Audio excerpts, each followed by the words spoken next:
Prática sobre pilhas de eletrodos metálicos diferentes.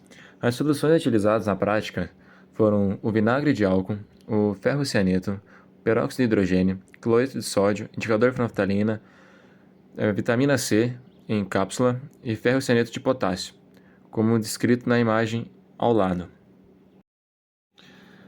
No método de preparo de pilhas de eletrodos metálicos diferentes, foram utilizados 2 beckers, cada um contendo a solução de cloreto de sódio, fenolftaleína mais ferrocianeto. A única diferença é que num dos beckers, os eletrodos foram de metal, de ferro, né, e de cobre. Já no outro becker, os eletrodos foram de zinco e de ferro. Ambos os eletrodos ligados por um fio, uma espécie de cabo para que possa passar os elétrons por ele. No primeiro teste que fizemos de eletrodos metálicos diferentes, fizemos um teste com ferro e com o cobre. Notamos que o cátodo se tornou o cobre e o ânodo o ferro.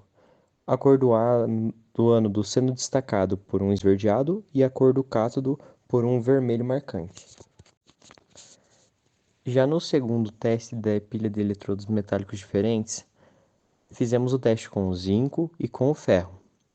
Nessa ocasião, o ânodo se tornou o zinco e o cátodo o ferro. A cor do nosso ânodo não teve coloração impregnada. Já o nosso cátodo, ele apresentou 2 colorações, passando de verde para vermelho. Na tabela de potencial padrão, o ferro apresenta um potencial de oxidação de menos 0,44 volts. O potencial de oxidação do cobre é de mais 0,34 volts. O potencial de oxidação mais negativo indica uma maior tendência do metal a perder elétrons, ou seja, oxidar-se, e, portanto, a maior tendência a sofrer corrosão quando em contato com agentes oxidantes, como a água ou o oxigênio. Seguindo um pouquinho mais a nossa análise, o ferro tem uma maior tendência de sofrer corrosão do cobre, devido ao seu potencial de oxidação mais negativo. E isso porque o ferro, em particular, forma a ferrugem mais facilmente do que o cobre.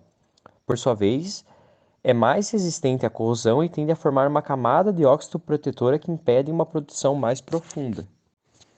Já quando fizemos análise do zinco com o ferro, o potencial de oxidação dele é de menos 0,76 volts e o ferro continuando sendo menos 0,44 volts. Embora o zinco tenha maior tendência a oxidar que o ferro, é interessante notar que o zinco é frequentemente usado como uma proteção contra a corrosão do ferro. A prática de corrosão consiste em aplicar algumas gotas de um indicador de sulfitaleína em uma superfície de ferro com uma tampa de garrafa. O indicador reage com produtos da corrosão. O resultado observado é uma coloração azul com uma leve listra roxa, indicando a presença de óxidos e hidróxidos de ferro, produtos da reação do ferro com o oxigênio e umidade, que provocam a corrosão. Disciplina de Físico-Química, aula prática de corrosão, primeira parte. O ensaio número 3 sobre a pilha eletrolítica. Por conceito, uma pilha eletrolítica consiste numa pilha na qual ocorre eletrólise, ou seja, aquela em que a corrente que atravessa o eletrólito na solução é fornecida por uma fonte exterior. Nos outros tipos de pilhas, verifica-se que a diferença de potencial entre os eletrodos é devida somente aos potenciais diferentes desses próprios eletrodos, e ela é originária de um processo espontâneo, uma reação química. Já no caso da pilha eletrolítica, a diferença de potencial é proveniente de uma fonte de energia externa, é um fornecimento externo, não sendo necessário que os eletrodos sejam de diferente natureza química, ou seja, é um processo não espontâneo. No ensaio pretendido, é adicionado em um becker de 250 ml, 200 ml de solução aquosa de cloreto de sódio a 3%, junto com 1 ml de solução aquosa alcoólica de fenolftaleína e 2 ml de solução aquosa de ferricianeto de potássio a 1 normal.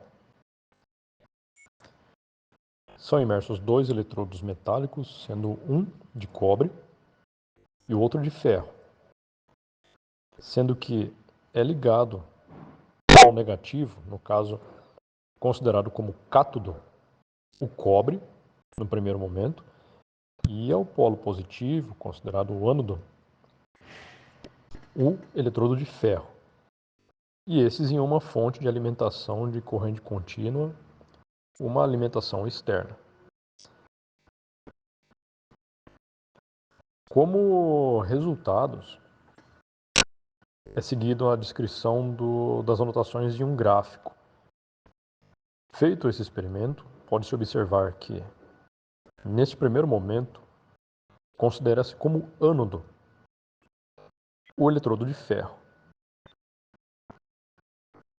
Considera-se como cátodo o eletrodo de cobre. O polo negativo nesse tipo de procedimento é o cobre, é o cátodo. A coloração destacada nesse experimento do ânodo é um ferro geralmente avermelhado, ou seja, há um pequeno princípio de reação com a solução alcoólica de fenolftaleína para essa coloração.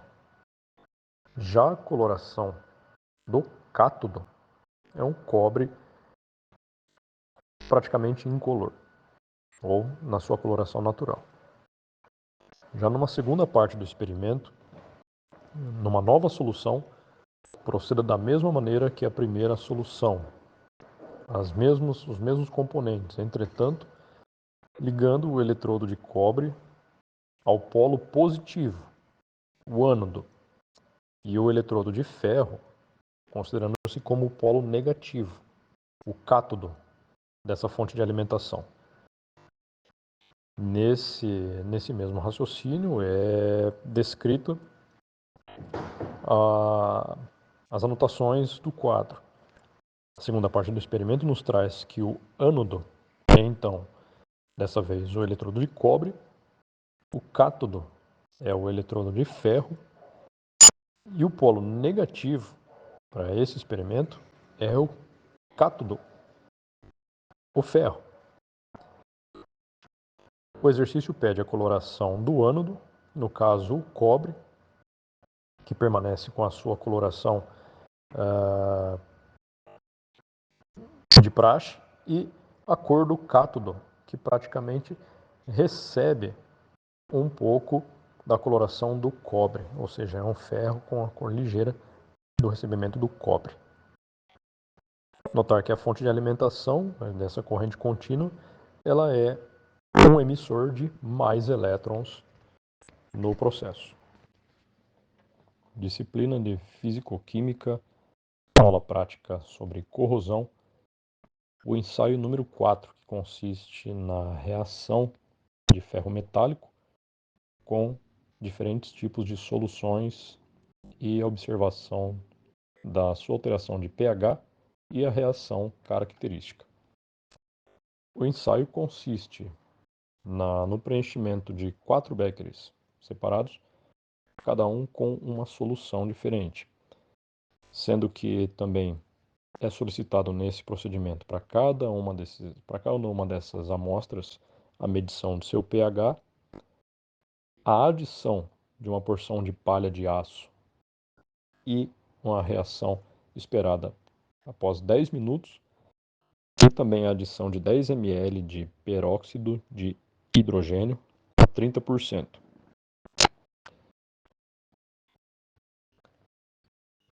É inserida a palha de aço, primeiro num becker contendo água deionizada, num segundo becker, palha de aço contendo uma solução com vinagre, num terceiro becker, palha de aço, uma solução imersa também com refrigerante incolor, E numa quarta amostra, num quarto becker, a palha de aço inserida numa solução com refrigerante e mais um comprimido.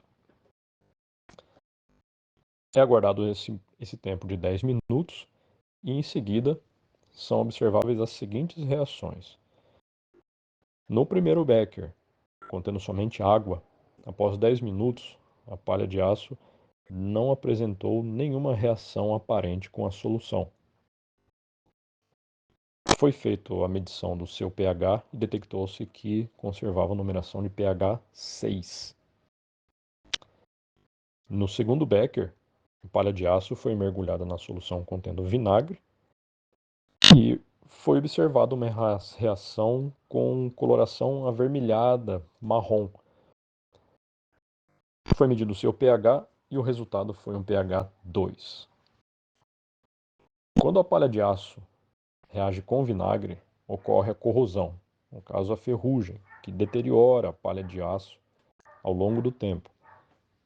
A reação é mais visível na região que está em contato com o oxigênio do ar, que também participa da corrosão do ferro, formando óxidos de cor avermelhada, como já descrito. A palha de aço é composta principalmente por ferro e carbono, sendo que o ferro é o componente majoritário.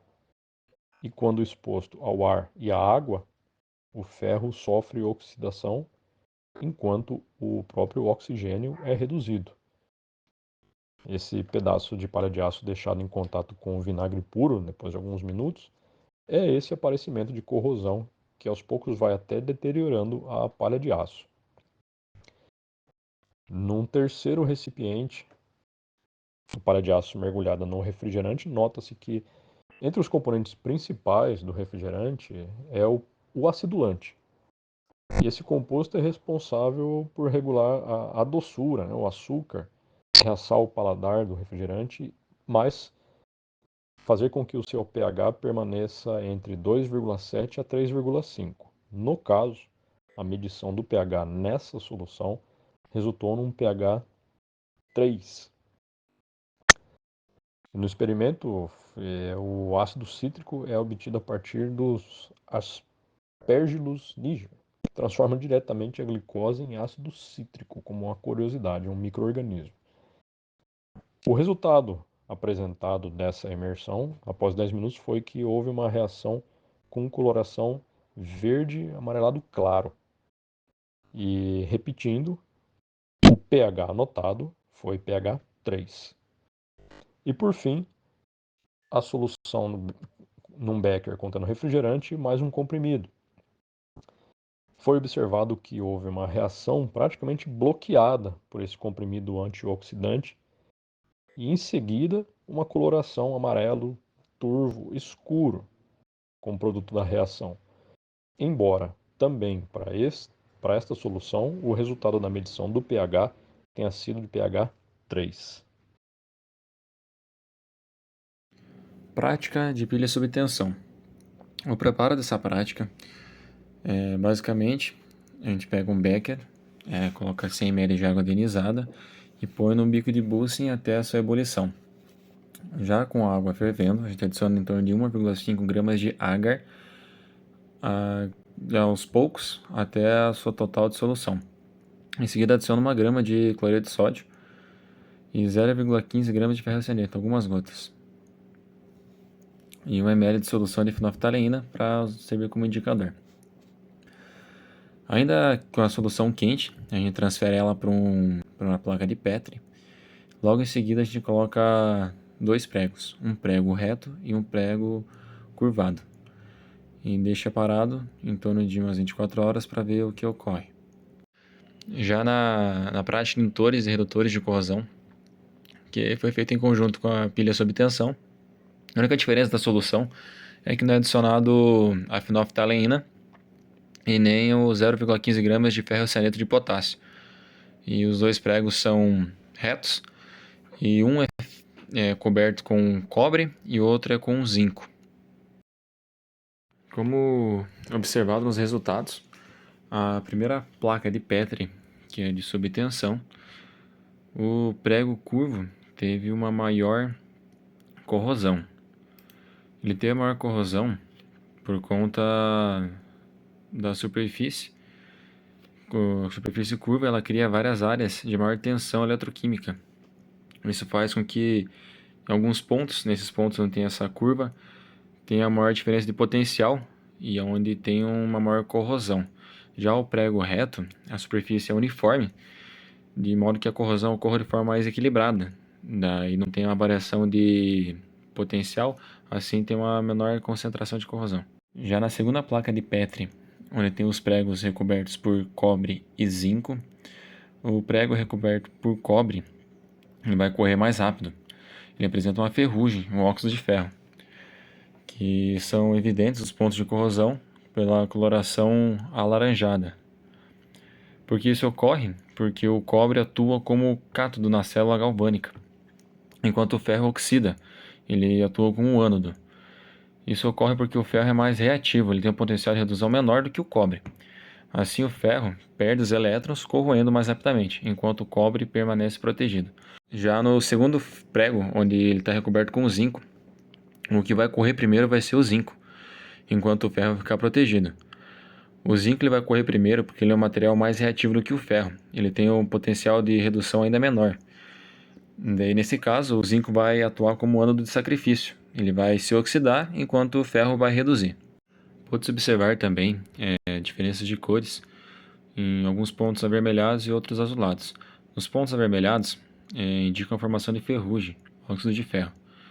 Isso ocorre porque o ferro está oxidando, ele perde elétrons formando os íons de Fe+2, que reagem com oxigênio e água apresentados no gel, produzindo assim o óxido de ferro.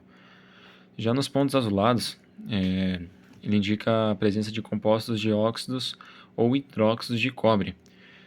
No caso do prego ligado ao cobre, o cobre pode formar complexo de cobre, como hidróxido de cobre ou sulfato de cobre, que pode ser azulados. Se o fio do cobre está em contato com o ferro, a reação entre o ferro e o cobre pode gerar esses efeitos em algumas áreas, onde os íons do cobre se depositam no prego. Pode-se notar também na solução de agar que com o ferro e o cobre, o prego e o cobre, o agar pode mostrar as colorações avermelhadas ao redor do prego, que indica a ferrugem do ferro. Já no prego com o zinco, pode notar no agar os depósitos esbranquiçados, ou até mesmo amarelados, ao redor do zinco, que isso indica que não houve corrosão no ferro, e sim do zinco.